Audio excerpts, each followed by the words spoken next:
Pinasalan ko bagong GF ko after 1 year para ipamukha sa ex-GF ko for 11 years na di ako ready makipag-settle down sa kanya pero sa iba kaya ko. I was in a relationship with a wonderful woman for 11 years. Nag-start yung relationship namin when we were high school students pa lang. Pareho kaming student council officers pero siya yung sobrang daming achievements kasi matalino at masipag. Family-oriented siya kaya gusto niya mag-aral ng maayos para makahanap ng magandang trabaho after. Ayon, going strong kami since nene at totoy kami nung high school, tapos nakagraduate kami, tapos pareho na kaming LPT. Very open siya sa kagustuhan niya makapag-start ng pamilya once may trabaho na kami. Hindi pa kami live-in, pero matagal niya na akong tinatanong kung interesado ba ako na tumira na lang sa kondo niya. Ako naman, unsure. Parang ayoko pa kasi sa ganong setup. Kontento na ako sa boundaries sa relationship namin. Kumbaga, gusto niya na i-take to the next level. Ako ayoko pa since natatakot ako na pangit kalabasan pag may binago kami sa setup namin. Lagi ko shutdown yung idea. Marami pa naman kaming time sa isip ko. I-enjoy ko muna freedom ko. Medyo nakukulitan nga ako sa kanya kasi parang atat na atat siya, ayoko pa sa ganong commitment sa kanya. Ayon, sa sobrang confident ko na marami pa kaming time, natanga ako nung nakipag-break siya sa akin 2 months after our 11th anniversary. Akala ko walang mali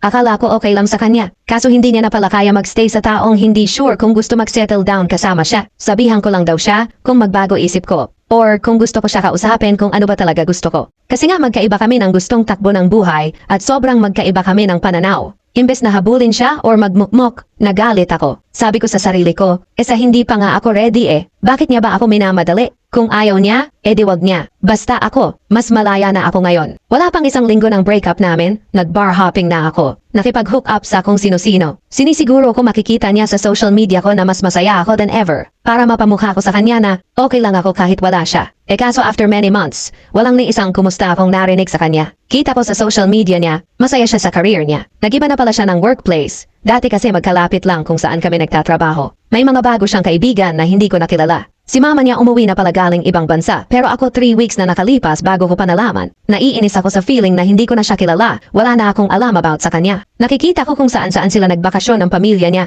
nakapunta na siya ng Japan na dream niyang puntahan. And wala ako sa tabi niya nung nangyari lahat to, nung kami pa, kasama ako lagi sa mga plano niya. Sabi ko sa sarili ko, gaganti ako, hindi pwedeng ako yung kawawa. May nakilala akong babae, maganda, sexy, maporma, at maputi. Yung alam kong mai-insecure siya. Sobrang active ko sa social media mag-post ng photos ko kasama yon. Kung saan ko siya dinadala dati, dinala ko yung bago kong girlfriend. After 1 year, pinakasalan ko. Ipapamukha ko na hindi ako ready makipag-settle down sa kanya. Pero sa iba kaya ko. Kaso laking pagkakamali ko pala. Kasi after ilang months, nalaman ko agad na may long-time boyfriend pala yung bago ko. Ginagamit lang pala ako at pineperahan. Pero bakit ganon? Hindi ako masyadong naapektuhan. Parang nakahinga lang ako ng maluwag. Di sa wakas, parang pwede ako maging totoo. Naisipan ko siya i-stalk. Kasi lately, hindi ko na siya nakikita sa newsfeed ko. Na-unfriend na pala ako. Nasa Canada na pala siya, tsaka may bago na. Hindi ko alam mararamdaman ko nun. 1 week na since nakita ko pictures nila, live-in sila, mukha naman siyang masaya. First year anniversary nila kahapon kaya eto ako sawi.